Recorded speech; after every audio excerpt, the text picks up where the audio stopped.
Hani sampaikan itu benar-benar Engkau sendiri yang berbicara bagi setiap kami. Terima kasih Bapa, kami serahkan waktu selanjutnya dalam berkat nama Tuhan kami Yesus Kristus, kami mengucap syukur dan kami berdoa. Haleluya. Amin. Oke, selamat malam. Shalom Bapak Ibu yang dikasihi oleh Tuhan.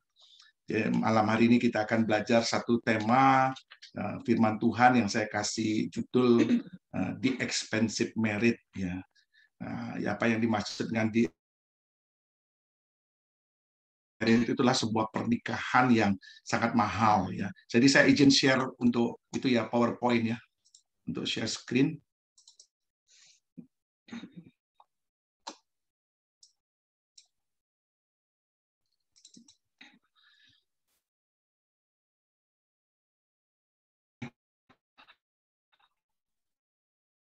Bapak Ibu, jadi kita bisa belajar bagaimana kita bisa melihat bahwa pernikahan itu sangat mahal. Ya, pernikahan itu sangat mahal dimulai dari apa? Dari kita melihat perayaan-perayaan pernikahan itu persiapannya itu tidak bisa mendadak. Ya, hanya waktu 1 minggu, terus kita melangsungkan pernikahan itu nggak bisa. Pasti kita membutuhkan waktu minimal ya 3 bulan, 6 bulan, bahkan rata-rata 1 tahun ya. Ada yang bahkan lebih dari 1 tahun menyiapkan tempat dan sebagainya. Nah, saudara, kita bisa lihat betapa pernikahan itu dipersiapkan dengan baik. Makan biaya yang begitu besar. Ya. Kita lihat dari membeli cincin kawin aja nggak ada yang harga murah ya. Jadi harga cincin kawin itu pasti di gitu ya. 2 buah itu sudah 2 juta ke atas, itu yang paling murah itu. Nah, belum lagi kalau kita lihat mereka harus mempersiapkan untuk IO, gaun pesta, terus kemudian roti tat, ya. Bahkan kalau kita lihat ada dekor aja yang saya lihat sekarang ini rata-rata itu bisa mencapai 100 juta, ya. Saya juga agak kaget ketika teman saya mantu, saya tanya dekornya berapa, 100 juta. Hah? Dekor aja 100 juta. Ya, luar biasa ya. Ternyata ya ketika saya mantu juga ya nggak beda-beda jauh gitu. Ternyata wah bener mahal sekali gitu ya. Jadi saudara bisa bayangkan betapa mahalnya sebuah itu, bahwa pernikahan itu perlu dipersiapkan dan menelan biaya yang begitu besar. Nah, saudara, pernikahan itu dilakukan dengan begitu gemerlapnya dan setiap kita ingin pernikahan itu satu kesan yang mendalam gitu. Ya. Tidak ada satu orang pun atau satu pasang orang pun yang akan menikah itu mempersiapkan dengan seadanya, dengan sekedarnya. Walaupun dalam kondisi pandemi kayak sekarang, di mana mereka tidak bisa melakukan pernikahan yang secara glamor gitu ya. Sekarang hanya mungkin hanya pemberkatan di gereja terbatas untuk hanya sekian orang yang bisa hadir. Itu pun kita bisa lihat biaya yang dikeluarkan pun tidak sedikit, persiapan yang dilakukan pun tidak sedikit ya. Saya ingat sekali tahun lalu saya mantu juga anak saya yang ketiga ya, di mana waktu itu betul-betul kondisi pandemi dan tidak boleh melangsungkan pernikahan dengan mengundang banyak orang gitu. Ya, tapi kami bikin sangat sederhana ya, hanya pemberkatan di gereja dan itu pun ternyata tidak sesederhana yang kami bayangkan karena ada foto lah, ada IO-nya juga, persiapan ini dan persiapan itu ya, walaupun tidak seribet waktu pertama kali saya mantu ya. Waktu pertama kali saya mantu itu tahun 2011 itu wah ribet sekali. Dari jam 4 subuh sudah bangun dan kemudian persiapan dan menghabiskan biaya yang sangat besar gitu ya. Ya. Dan memang itu bukan sesuatu yang mudah, sampai selesainya acara itu jam setengah 10 malam itu sudah kelihatan sudah kayak mayat berdiri gitu ya. Saya ingat benar waktu mantu pertama itu betul-betul capeknya luar biasa gitu ya. Sudah enggak kerasa badan lagi. Nah, tapi waktu pandemi ini, waktu saya mantu yang kedua, saya merasa agak lebih lega gitu. Sehingga kita masih bisa tidur siang gitu ya. Ya masih lumayan gitu. Tetapi saudara, ternyata biaya yang dikeluarkan pun tidak kecil gitu. Jadi di sini kita lihat bahwa biaya pernikahan itu mahal. Nah, orang berani invest, mengeluarkan uang yang begitu besar untuk sebuah perayaan pernikahan. Nah, di sini kita harus belajar ketika kita berani menginvest satu nilai untuk kita melakukan sebuah pernikahan yang eksklusif atau berkesan gitu. Nah, sebetulnya pernikahan itulah bukan akhir, tapi justru awal. Ya, kita harus mempersiapkan setelah pernikahan ini apa yang harus kita. Nah, kalau kita berani bayar mahal untuk biaya pernikahan itu seharusnya kita juga berani bayar mahal dalam kehidupan kita menjalani pernikahan dengan pasangan. Yang kita bisa lihat bahwa pernikahan-pernikahan itu seringkali berhenti hanya pada saat mereka itu bisa melangsungkan pernikahan dengan mewah. Ya, tidak sedikit mereka yang mengeluarkan biaya gede itu manggil artis dan sebagainya, ya, menghabiskan biaya yang mungkin sampai miliar gitu. Ya, tetapi pernikahan itu ya, pernikahan itu hanya seumur jagung dan kemudian ya mereka mengalami perceraian. Kenapa? Karena mereka tidak berani bayar harga untuk kehidupan pernikahan mereka di dalam kehidupan mereka sehari-hari. Ya, ya.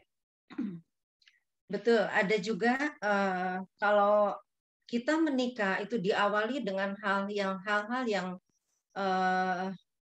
tidak adanya kekudusan, hal-hal yang tidak ada kita berniat bahwa kita akan membangun pernikahan ini bukan hanya bahagia, tapi kita harus membangun pernikahan ini dengan satu tekad bahwa kita harus saling mengisi, ya, bahwa kita harus menerima pasangan kita apa adanya, ya. Sedangkan ada di luar sana pernikahan yang tadi saya bilang tadi bahwa ada juga yang kebetulan kami juga diundang, ya. Mereka menikah dengan begitu mewah, dengan begitu dipersiapkan begitu lama, tapi setelah mereka menikah, ternyata mereka tidak siap menghadapi kenyataan bahwa pasangan saya seperti ini. Akhirnya setelah masuk dalam pernikahan, mereka memilih kata berpisah lebih baik, gitu kan. Sayang sekali Bapak Ibu, ya. Jadi ternyata mereka pacaran sudah begitu lama, 9 tahun, tapi setelah menikah, mereka tidak siap menerima kenyataan bahwa pasangan saya kok seperti ini, pasangan saya kok seperti ini. Jadi akhirnya mereka bilang, udahlah bercerai itu lebih baik gitu buat kita. Dan mereka hanya melakukan 3 bulan Bapak Ibu pernikahan itu. Kan sayang sekali gitu. Dan mereka merasa ya ini lebih baik gitu. Akhirnya mereka ya berserah, menyerah Bapak Ibu, ya.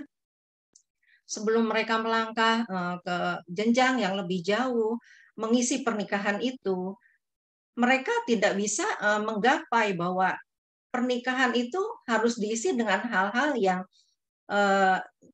saling mengerti, saling mengasihi, saling menerima apa adanya. Itu mereka tidak mengerti, ya. Makanya belum masuk dalam pernikahan itu sangat baik, ya. Anak-anak kita itu disiapkan dengan adanya BPN, ya, bimbingan pranikah, mengawali mereka, memberikan contoh kepada mereka, kita sebagai orang tua, ya, bahwa ini loh pernikahan itu seperti ini. Dan kita hanya bukan sebagai orang tua bukan hanya bicara saja, tapi memberikan contoh yang baik buat mereka, ya. Jangan sampai mereka baru menikah lalu mereka menyerah kalah, ya. Jadi mereka akhirnya tidak menggapai, tidak merasakan keluarga ilahi itu mereka tidak dapatkan, ya, karena mereka langsung menyerah kalah gitu, Bapak Ibu, ya. Jadi kalau kita sudah tahu bahwa pernikahan itu mahal, ya apa yang harus kita lakukan? Kita coba akan baca di Efesus 5 ayat 33. Ya, Efesus 5 ayat 33 itu firman Tuhan berkata demikian. Bagaimanapun juga bagi kamu masing-masing berlaku, kasihilah istrimu seperti dirimu sendiri, dan istri hendaklah menghormati suaminya. Ya, jadi dari ayat ini kita bisa belajar bahwa sebetulnya ada tanggung jawab yang harus dilakukan sebagai seorang suami. Ya, demikian juga ada tanggung jawab yang harus dilakukan sebagai seorang istri. Jadi tidak selesai dengan perayaan yang mewah, ya, dengan memanggil artis yang terkenal, tidak selesai begitu. Tetapi justru setelah apa yang kita lakukan perayaan pernikahan itu, itulah kita mulai mengemban yang namanya tanggung jawab. Dalam Efesus 5 ayat 33 ini dikatakan, hai suami, kasihilah istrimu. Ya. Jadi pernikahan itu untuk menuju kepada kebahagiaan itu harus diusahakan. Ya.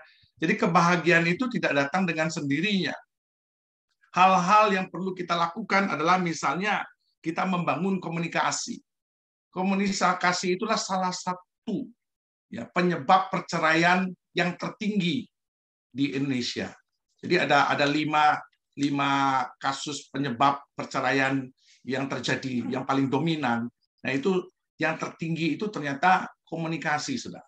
Ya, kelihatannya komunikasi itu begitu simpel gitu, ya, begitu mudah. Tapi ternyata ketika kita memasuki yang namanya dunia pernikahan, komunikasi itu menjadi begitu sulit. Padahal waktu pacaran komunikasi itu enak banget, ya. Jadi semua kelihatannya nyambung, semua kelihatannya fine-fine saja, ya. Ya, kadang-kadang ada sedikit perbedaan, kadang ada sedikit gesekan gitu, tapi semua fine. Ya, baik-baik saja. Tapi begitu memasuki dunia pernikahan, komunikasi itu tiba-tiba berubah menjadi sesuatu yang sulit. Nah, kenapa saudara menjadi demikian? Karena ada keinginan untuk menang. Ya. Jadi inilah sebetulnya dasar yang menyebabkan komunikasi kita itu tidak bisa solid dengan pasangan kita karena ada keinginan untuk kita menang. Jadi suami ingin menundukkan istrinya, ya. Si istri juga ingin mengalahkan suaminya. Ya. Makanya di ayat ini dikatakan, ayo saling. Ya. Tidak suami itu tugasnya begini, istri enggak. Ya, istri tugasnya begitu, suami enggak. Alkitab selalu mengajarkan pada setiap kita itu saling. Ya, jadi ketika kita ingin mendapatkan menggapai yang namanya pernikahan yang bahagia itu harus dua-duanya saling melakukan ya untuk mengusahakan dengan baik. Nah, bangun komunikasi, saudara. Komunikasi itu enggak gampang, sangat enggak mudah. Apalagi seperti saya dan istri saya ini yang dari beda latar belakang keluarga gitu. Sangat sulit. Saya dari latar belakang keluarga yang ya easy going gitu ya. Jadi orang tua saya itu tidak terlalu urusan dengan apa yang saya lakukan sehari-hari. Ya mungkin maklum karena saya mungkin anak nomor 11. Jadi papa mama saya punya anak 11, saya anak bungsu nomor 11. Mungkin dia sudah bosan punya anak. Jadi ya asal hidup gitu ya istilahnya begitu ya. Nah, saya akhirnya hidup di jalanan dan kemudian cara komunikasinya pun ya cara komunikasi dengan teman-teman begitu. Ya jarang sekali komunikasi dengan orang tua. Berbeda dengan istri saya yang dia punya komunikasi yang begitu hangat dengan keluarganya. Ya walaupun dia 8 bersaudara, dia anak nomor 4, tetapi komunikasinya itu bagus gitu. Kalau saya lihat dari sisi keluarganya tuh jauh lebih hangat gitu. Ada komunikasi, ada yang satu dengan yang lain saling ya keterbukaan dan sebagainya itu. Nah, ketika kami menjadi satu sebagai suami istri, nah waktu pacaran tidak terlalu jadi masalah. Ya, waktu pacaran semua baik-baik saja dan ya saya hampir tidak pernah bertengkar sama dia selama pacaran tuh tidak pernah bertengkar sama sekali. Gitu. Nah, ketika menikah mulai ada bahasa-bahasa yang tidak nyambung. Ada mulai kata-kata yang mulai melukai. Ya. Padahal waktu pacaran kayaknya sudah keluar juga kata-kata begitu, tapi tidak sampai masuk ke hati. Nah inilah saudara yang harus kita belajar bagaimana membangun yang namanya komunikasi itu ya dimulai dari saya menyadari apa yang menjadi kelemahan dan kekurangan saya. Jangan kita melihat kelemahan dan kekurangan pasangan kita. Karena kalau kita melihat kelemahan dan kekurangan pasangan kita, kita akan menuntut dia seperti apa yang kita mau. Itu yang saya lakukan dulu terhadap istri saya. Jadi saya mau, dia ikut apa yang saya mau. Dia nurut sebagai istri harus tunduk pada suami. Ya, karena saya memang dari keluarga ya yang begitu keras papa ya. Dan selalu papa berkata jangan tunduk sama istri. Istri itu yang harus tunduk pada suami. Ya, jadi bagaimanapun caranya kamu harus bisa membuat istrimu tunduk ya buat anak-anak laki karena kami lakinya 8 ya perempuannya 3 ya. Jadi lebih banyak lakinya. Jadi kami selalu didoktrin gitu. Bahwa nanti kalau kamu punya istri, istri kamu tuh harus tunduk. Nah, itulah yang membuat kemudian saya ketika menikah, masuk dalam dunia pernikahan, saya membuat sebagai apa? Istri itu sebagai seorang yang saya jajah gitu. Saya tundukkan gitu. Nah, itulah yang kemudian membuat yang namanya komunikasi kami saling melukai, dan itu yang cukup ya. Ya. Bersyukur ya anak-anak kita sekarang sebelum mereka masuk dalam pernikahan dengan adanya BPN di gereja masing-masing ya, juga setelah mereka mengawali pernikahan ikut dengan retret-retret pasutri ya, seperti MOU ini. Nah, seperti itu tidak ada ya. Jadi setelah menikah mereka kita ya udah jalan aja gitu ya. Dan jalan itu seperti tidak ada arah, tidak ada yang menuntun. Akhirnya kami kejeglong sana, kejeglong sini. Akhirnya sakit hati, kepahitan itu terus saya terutama yang saya banyak merasakan gitu ya. Apalagi dari keluarga kami yang begitu banyak perbedaannya ya. Lalu budaya kami yang begitu banyak perbedaannya. Pendidikan kami, didikan orang tua kami yang begitu berbeda jauh ya. Nah, saya waktu itu hampir menyerah Bapak Ibu ya. Hampir menyerah itu sama kakak. Kok begini ya menikah itu, saya enggak kuat, saya bilang mau menyerah aja gitu. Tapi ternyata kakak saya bilang jangan, kamu jangan, istilah menyerah itu saya memutuskan saya pengen bercerai gitu ya. Tapi ternyata kakak saya waktu itu yang di Bandung dia katakan jangan, katanya kata-kata seperti itu. Jangan sampai kata-kata itu mami dan papi dengar seperti itu. Tapi saya merasakan gitu ya, pernikahan ini seperti neraka Bapak Ibu ya. Dan itu saya jalani. Apalagi sampai berpuluh-puluh tahun ya. Apalagi suami saya dulu itu latar belakangnya juga dia ada apa namanya ikut aliran kebatinan ya, karate dan pokoknya kekerasan lah semuanya gitu. Dan itu saya merasakan apa namanya tidak ada kedamaian ya dalam keluarga itu. Dan dia didik anak-anak juga dengan kekerasan, dengan main pukul. Jadi sedangkan dari keluarga saya sangat berbeda ya, seperti bumi dengan langit gitu. Mendidik anak itu dengan kasih, dengan penuh perhatian gitu ya. Dan itu saya rasakan tidak ada dalam keluarga kami. Ternyata dari situ terus saya hampir menyerah Bapak Ibu ya. Saat itu saya sudah hampir mau meninggalkan suami saya sudah beberapa kali ya. Dan itu saya udah benar-benar nggak kuat Bapak Ibu. Tapi ternyata puji Tuhan, Tuhan pertemukan kami dengan MOU. Saat kami ikut yang pertama itu saya belum bisa mengampuni ya. Terus ikut kedua, ketiga, keempat, kelima baru betul-betul saya bisa merasakan Tuhan menjamah saya. Terutama di sesi pengampunan itu saya benar-benar bisa mengampuni suami saya dan bisa menerima dia apa adanya. Dan kami mau berubah untuk berubah menjadi lebih baik, Bapak Ibu. Ya, jadi itu dari segi komunikasi aja begitu sulitnya. Sulit Ya, sekali. jadi untuk bisa kita menemukan pernikahan yang bahagia itu bukan hanya komunikasi. Ya. Jadi kita harus belajar juga menyediakan waktu yang berkualitas. Nah, ini ketika kami menikah itu enggak ada cerita yang namanya punya waktu berkualitas berdua, itu enggak ada. Jadi saya terlalu sibuk mencari uang, ya, istri saya terlalu sibuk ngurus anak. Jadi kami masing-masing punya aktivitas kesibukan masing-masing, dan itu dua-duanya tuh memakan waktu dan juga konsentrasi yang penuh gitu ya. Karena memang perjuangan kami itu betul-betul dari bawah. Jadi pernikahan kami itu tidak membawa harta benda sama sekali. Jadi betul-betul ya dari bawah sendiri. Jadi betul-betul saya mati-matian cari uang, dan saya fokusnya hanya uang, uang, uang, uang.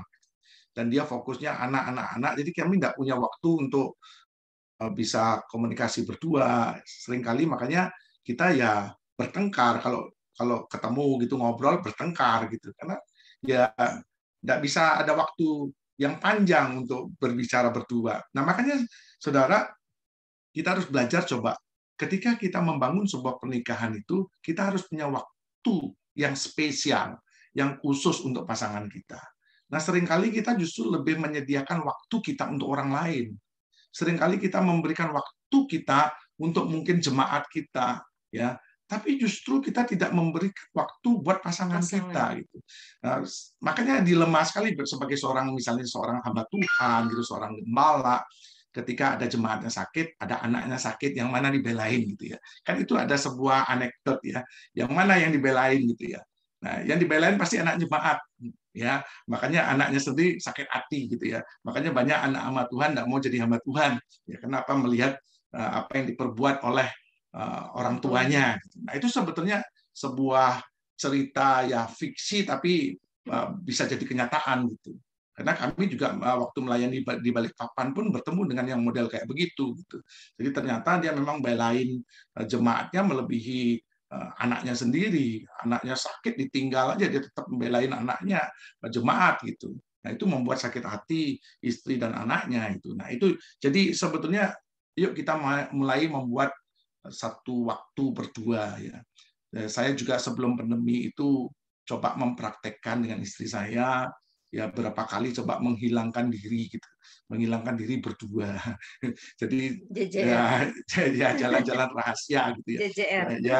Ya pergi berdua gitu. Jadi anak-anak ya taunya kami kemana ya ke Bali gitu ya, ke Bali aja. Tapi mereka ya nggak boleh ganggu dan sebagainya. Dan 3 hari kami pergi gitu ya.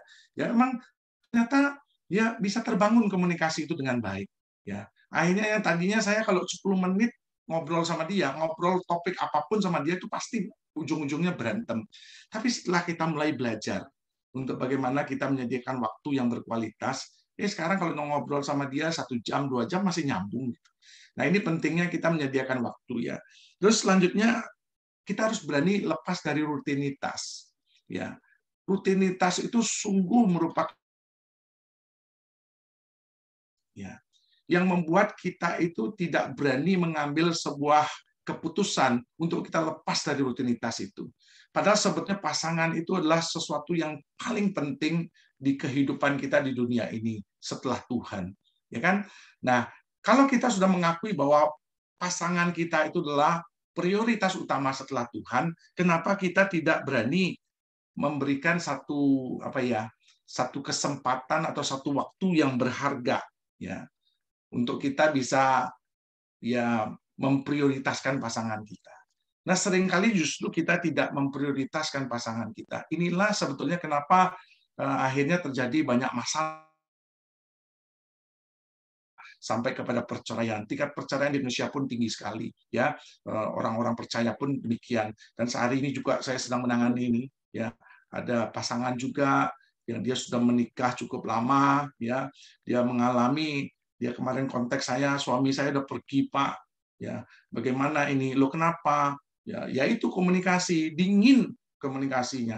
Jadi saya selama ini saya tuh kalau dia itu ngomong, ya saya dingin saja, tidak terlalu tanggapi dia gitu. Tidak melayani. Ya, dan kenapa? Karena cerewet, suami saya itu cerewet, ngomong terus gitu ya.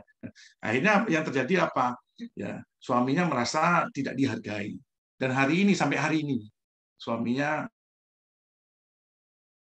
saya tetap doakan, saya bilang jangan takut Bu, ya. Tapi yang penting kamu menyadari kesalahanmu. Ya Pak, setelah dia pergi saya baru sadar. Nah kadang-kadang setelah pergi itu baru sadar. Lebih baik sebetulnya kan sebelum pergi sadar. Gitu. Tapi kadang-kadang Tuhan izinkan itu, ya.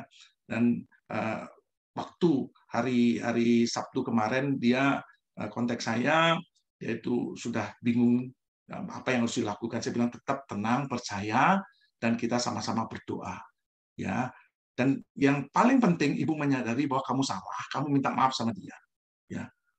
Ya kalau dia nggak mau terima teleponmu di WA saja, minta maaf, kamu menyadari dan kamu mau berubah. Gitu. Oh gitu ya Pak. Iya, kamu nggak usah gengsi.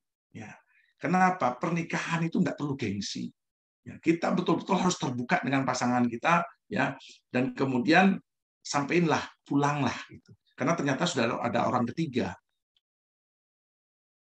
Gitu, ya. Tapi dia menyadari itu dan saya bilang, kamu harus ngampuni. Kalau suamimu nanti kembali, kamu harus bisa ngampuni. Oke, dia bilang baik, saya mau. Gitu ya.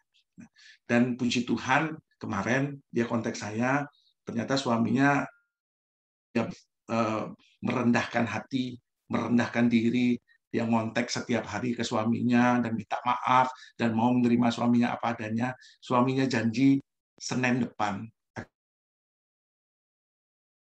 Ya, jadi saya masih berdoa sampai hari ini biar apa yang sudah diputuskan oleh suaminya itu Senin depan pulang, ya betul-betul pulang dan kembali kepada ya. Dan dia bilang saya mau ikut retreat Pak. Oke, langsung saya kirimin Oktobernya dari retreat. Ya silakan. Yang adalah sebetulnya saudara kita mau belajar untuk bisa memahami pasangan kita karena itu tidak mudah ya. Dan saudara yang selanjutnya pernikahan itu adalah sebuah perjalanan menuju kebahagiaan ya. Jadi kebahagiaan itu untuk kita capai itu ya perlu kita tempuh. Nah, dalam perjalanan itu pasti ada halangan. Jangan pernah berpikir bahwa kalau kita menikah tidak akan pernah ada halangan di depan kita. Justru ketika kita menikah, halangan di depan kita tuh banyak sekali. Halangan itu bisa berupa apa? Lobang-lobang yang kita kalau tidak hati-hati kejeglong, ya bisa jatuh kalau naik sepeda motor, ya bisa pecah ban kalau naik mobil, ya. Dan kemudian di depan itu ternyata banyak tikungan-tikungan yang tajam. Ada persimpangan-persimpangan yang harus kita pilih ke kiri atau ke kanan. Makanya harus kita lihat rambu. Kita menuju kemana? Kita nggak tahu jalan ini menuju kemana. Nah, makanya kita perlu rambu. Rambu itu diperhatikan. Nah, kalau sekarang mungkin ada Google Map gitu ya. Google Map itu harus diperhatikan dengan baik ya. Tapi ingat Google Map juga kadang-kadang menipu. Saya pernah dilesekin ke tempat waktu saya ke Bali gitu ya. Malah nggak ada jalan, jalannya jalan buntu. Bisa. Nah, Google Map kita apa? Google Map kita adalah Alkitab. Alkitablah yang kita jadikan untuk penuntun kita, rambu-rambu kita, untuk kita bisa sampai kepada tujuan dengan selamat. Alkitab tidak pernah bohong, ya. Google Map masih bisa bohong, ya. Jadi, saudara, yuk kita belajar, lakukan perjalanan ini, ya, karena pasti ada halangan, ada persimpangan, dan kemudian ada juga kendaraan lain. Ya, kalau kita tidak hati-hati, kita bisa nabrak kendaraan lain. Artinya apa? Kalau kita tidak hati-hati, kita bisa kecentok, ya. Tiba-tiba senang istri orang, tiba-tiba senang suami orang, ya, tanpa sadar loh, kok tiba-tiba karena kita tidak waspada, karena si iblis itu selalu mengincar kelemahan kita. Jadi saudara, betul-betul kita harus waspada dalam perjalanan ini, karena perjalanan kita itu betul-betul ya banyak rintangan dalam pernikahan itu, karena iblis sangat tidak suka suami dan istri itu bersatu, dia sangat tidak suka. Kenapa? Ketika suami dan istri itu bersatu, ada satu kekuatan yang dia tidak bisa bongkar. Sehingga jalan satu-satunya untuk dia bisa menguasai dan menghancurkan keluarga itu atau generasi itu, dia buat yang namanya suami dan istri ini ya bertengkar. Kemudian terjadi yang namanya pertengkaran yang semakin hebat, konflik yang semakin meninggi, sehingga mengakibatkan mereka akhirnya mengambil sebuah keputusan pisah saja, ya. Seperti itulah yang diharapkan oleh si iblis, ya. Makanya kalau kita lihat dari apa namanya retreat yang kita lakukan itu, ada waktu itu Pak Roy dan Bu Lois bertengkar, kemudian muncul Algojo, ya, yang digambarkan dengan orang yang berpakaian hitam ngipas-ngipasin gitu ya. Nah, itulah gambaran si iblis ketika kita bertengkar. Dia senang kita bertengkar. Ya, dia bilang benar, kamu benar, pasanganmu yang salah. Hajar aja, ya. Kamu tuh benar. Tanya aku siapa, pasti kamu yang benar. Nah, pertanyaannya adalah apakah ketika kita menang terus kita bangga? Enggak. Kalau kita menang kita pun kalah, ya. Makanya saya setuju sekali tadi siang Pak Sundoro ngirim satu apa namanya posting yang menarik gitu ya. How can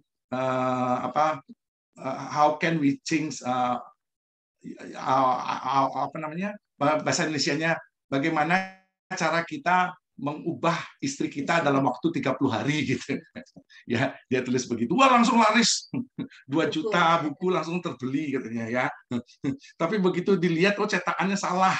Sebetulnya bukan wife tapi life gitu ya. Jadi bagaimana kita mengubah hidup kita ya dalam waktu 30 hari gitu ya. Langsung dicetak nggak laku. Ya, kenapa? Manusia itu cenderung ingin mengatur, ingin mengalahkan orang lain. Ya, pria-pria itu ya banyak yang menem jeru gitu ya. Makanya kenapa buku itu bisa lari itu betul. Yang di posting Pak Sundoro itu bukan bohongan, itu betul ya. Itu kejadian benar itu ya. Nah, kenapa? Ya banyak orang yang memendam dirinya sehingga kemudian ya ketika ada sesuatu yang dia bisa lakukan, dia beli itu buku, tujuannya apa? Dia ingin mengubah dia menjadi apa? Dia menjadi pemenang. Nah, ini sebetulnya itu satu tindakan yang keliru. Ya, ketika kita ingin mengubah orang lain, ya, itu tindakan yang keliru. Kenapa? Tidak akan mungkin kita bisa mengubah orang lain. Yang bisa kita ubahlah diri kita sendiri. Makanya perhatikan ketika kita berjalan, dalam perjalanan itu, ya, banyak hal yang kita harus rubah dari diri kita sendiri sehingga kita bisa menyampai pada titik di mana kita berhenti dengan kemenangan demi kemenangan. Ya. Tadi dikatakan sama suami saya bahwa pernikahan adalah perjalanan menuju kepada kebahagiaan. Ya, pertanyaannya, pernikahan yang sudah dikemas dengan begitu sempurna, dengan begitu mewah, ya. Lalu mereka selama masuk dalam pernikahan, kalau mereka tidak merasakan kebahagiaan, apa yang harus kita lakukan? Apakah kita menyerah? Seperti yang saya tadi katakan, ada pernikahan yang baru menikah seumur jagung, mereka menyerah. Ya, nah pertanyaannya, kalau dalam memasuki pernikahan itu tidak ada kebahagiaan, apa yang harus kita isi? Ya, dan seperti yang kami alami ya, Bapak Ibu, saya juga hampir menyerah waktu itu. Ya, saya hampir sudah tidak kuat ya waktu itu, tapi ternyata luar biasa Tuhan mengasihi pernikahan kami ya, dan kami mau merespon bahwa Tuhan mau merubah pernikahan kami. Kami mau rendah hati, mau berubah ya. Dan ternyata kami baru mengerti setelah kami ikut MOU waktu itu bahwa kebahagiaan itu harus terus-menerus diusahakan ya. Bahwa kebahagiaan itu harus terus-menerus diusahakan dan cinta itu harus dipupuk ya. Bukan setiap saat, tapi kebahagiaan dan cinta itu harus terus-menerus bertumbuh dan kita harus memupuk cinta kasih kita ya. Dengan apa kita memupuknya? Dengan kita saling percaya ya kepada pasangan, ya, jujur kepada pasangan, mengasihi pasangan kita apa adanya, ya, mengerti segala kekurangannya dia, ya. Jangan kita banyak menuntut, ya. Karena dengan menuntut itu kita merasa pasti kita yang menang, padahal itu tidak benar ya. Kita merasa, oh aku menang nih. Aku sudah bisa menguasai pasanganku. Padahal itu salah, Bapak Ibu ya. Kalau dalam pernikahan, dalam membina suami istri itu tidak ada menang atau kalah ya. Yang penting itu kita harus menyadari siapa yang salah, cepat-cepat minta maaf. Ya, setuju ya, Bapak Ibu? Amin. Oke, yang terakhir Saudara, pernikahan itu adalah the school of life. Ya, kita harus menyadari bahwa pernikahan itu adalah sekolah kehidupan. Jadi kalau namanya sekolah, ya harus mau belajar. Tidak ada murid atau siswa yang sekolah tidak belajar, pasti tidak lulus. Ya, demikian juga kita ketika kita menikah, kita menganggap itu sesuatu yang ya apa ya disepelekan pernikahan itu, ya pasti saudara akan gagal. Sama dengan mahasiswa atau murid, dia sepelekan pelajaran itu, dia pasti tidak akan memahami pelajaran itu dan dia pasti tidak akan naik kelas. Nah, saudara, kita harus menyadari bahwa pernikahan itu the school of life. Kita harus belajar. Sampai kapan? Sampai maut yang memisahkan kita. Jangan sudah berpikir bahwa kalau sudah ikut MOU udah pasti pinter, belum tentu ya. Kita masih harus belajar. Istri saya tadi mengatakan 5 kali dia ikut, baru dia menyadari dan baru bisa ngeh gitu ya. Ikut retret Ya, MOU. ikut retret MOU itu yang kelima, itu baru dia bisa ngeh mana letak salahnya dia. Nah, saudara, makanya kita perlu menyadari bahwa pernikahan itulah the school of life. Jadi sekolah belajar terus ya. Suatu saat mungkin gagal ya, Coba lagi. ya ulangi dari nol ya, kata Pak Samuel Bisam sama Bu Yulia. Seperti tukang bensin ya, kalau Mulai dari nol. kalau gagal bangun lagi, mulai lagi dari nol. Banyak yang nggak setuju dengan statement itu. Kok kita mulai dari nol lagi? Kalau saya setuju ya. Kenapa? Ya kita harus mulai lagi dari awal. Kegagalan-kegagalan itu, kalau kita merasa bahwa kita sudah mencoba nih, cuma pasangan saya aja yang tidak mau belajar, jadi dia saja yang mengulang dari nol, saya nggak usah. Nah, itu kurang bijaksana ya. Jadi mari kita sama-sama belajar ulang. Kalau yang namanya salah, pasti dua-duanya salah. Tidak ada yang satu yang salah, dua-duanya salah. Kenapa? Kita ini pasangan. Kita ini satu kesatuan yang harus berjalan bersama-sama. Yuk sekolahnya bareng ya. Dan tidak bisa suaminya tok yang lulus, istrinya tok yang lulus, enggak ya. Jadi dua-duanya harus bisa lulus bersama-sama. Jadi jangan takut akan keadaan. Pak Ibu, apapun yang sedang kau alami saat ini, misalnya ada perbedaan pendapat, komunikasi tidak lancar, dan lain sebagainya itu sesuatu yang kita harus hadapi. Jangan pernah menghindar. Karena ketika kita menghadapi masalah itu, walaupun mungkin kita gagal, tapi kita hadapi lagi sampai titik di mana kita berhasil untuk melewati semua. Di sanalah kita mempunyai yang namanya keahlian. Jadi satu saat kita akan menjadi ahli ketika kita bertemu dengan masalah. Kita bisa atasi masalah itu. Ya, masalah demi masalah akan datang, tapi kita bisa mengatasi masalah demi masalah itu. Nah, sampai kemudian kita betul-betul lulus ya, sampai seperti Paulus berkata, aku mengakhiri pertandingan yang baik dan aku memelihara iman. Ya. Dan aku mengakhiri pertandingan yang baik dan aku mempertahankan pernikahanku dengan baik ya. Nah, jadi dengan demikian saudara, ya seperti hari ini kami hampir 36 tahun pernikahan kami. Dan justru 10 tahun belakangan ini baru kami bisa menikmati yang namanya indahnya pernikahan. Ya, jadi 20 tahun pertama pernikahan itu betul-betul banyak masalah gitu. Ya. Bersyukur, memang saya sangat bersyukur ketemu dengan MOU ini, makanya kenapa kita sampai hari ini terus mau melayani di MOU, karena kita betul-betul diberkati. Jadi Bapak Ibu, yuk belajar bareng yuk. Pernah berhenti karena pernikahan itu the school of life. Ya. Pernikahan adalah the school of life, yaitu sekolah kehidupannya. Menghadapi sekolah, kita harus naik kelas. Betul ya Bapak Ibu ya. Nah, untuk naik kelas itu kita harus terus-menerus belajar. Jangan berhenti. Kalau kita berhenti belajar, kita tidak akan naik kelas ya, seperti sekolah-sekolah pada umumnya. Tapi kalau kita terus belajar, kita akan next level. Kita akan naik kelas ya, sehingga kita bisa menghadapi bahwa pernikahan yang bahagia itu kita akan dapatkan ya. Karena pernikahan itu adalah sebuah perjalanan ya yang harus kita hadapi berdua. Tidak ada pihak ketiga ya, tapi kita berdua yang menghadapinya ya. Kita berjalan bersama-sama di dalam menghadapi apapun. Misal kata dalam menghadapi masalah keluarga, di dalam mendidik anak, mungkin di dalam pekerjaan, di dalam pelayanan ya. Kita hadapi semua berdua ya. Jangan kita melayani sendiri-sendiri. Akhirnya nanti suami sibuk sendiri seperti yang dulu kami lakukan ya, suami sibuk sendiri dengan pelayanan, dengan hobi dan lain-lain gitu. Tapi kita harus mulai belajar bahwa kita harus sepakat ya, kita harus sepakat berjalan bersama, bergandengan tangan, dan kita mau meraih bahwa kebahagiaan itu ada ya, dan kita akan mengakhiri semua pertandingan itu dengan baik ya.